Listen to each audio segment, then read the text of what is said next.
Communications, we have 2 people registered to speak. Okay.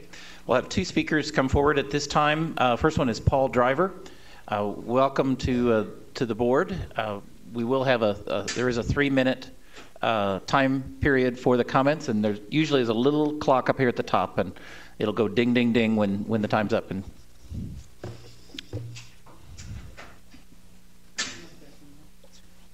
President, board members, thank you for my 3 minutes.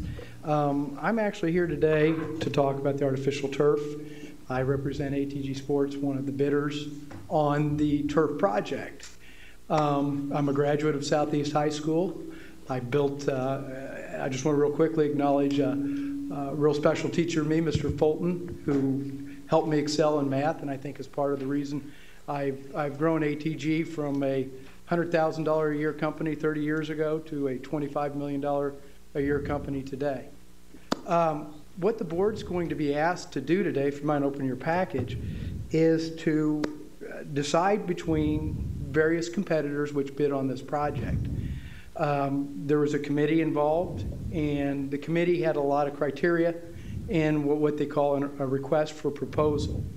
The problem is, if you will, that in my 30 years in business, I obviously always try to anticipate, what does the competition do? How do we get better? And in all those 30 years, did I ever think that I would be in front of a school board justifying our product when it's $371,000 less expensive than what a competitor's product would be? If the board were to award based on the committee's recommendation, they would be doing something that in my 30 years has never, as far as I know, has never been done. And that is to accept a product from a Texas-based company for $371,000 more when a Wichita-based company has shown that it's more than able to do that. In your packet, you will see letters from Derby High School, from Mays High School, and from several areas from Emporia State that talk about the work that we have done. And I'll let you guys review that. I don't want to get, because I only have a little bit of time, I'll let you review that and determine the validity of that. But I think more importantly to note here is a comment from the school board themselves, from your website. And if you don't mind, I'm going to read. This is from the school district's website. And it talks about the 2000 and the 2008 bond issue. And it says on the board's website under fiscal responsibility, all architectural firms, general contractors, and subcontractors employed for the bond issue construction are from Wichita or South Central Kansas.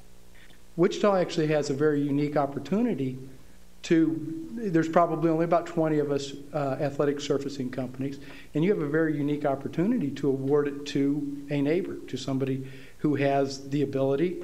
And I know that when the committee comes up, they're going to give you a list of reasons that they selected another product over ours.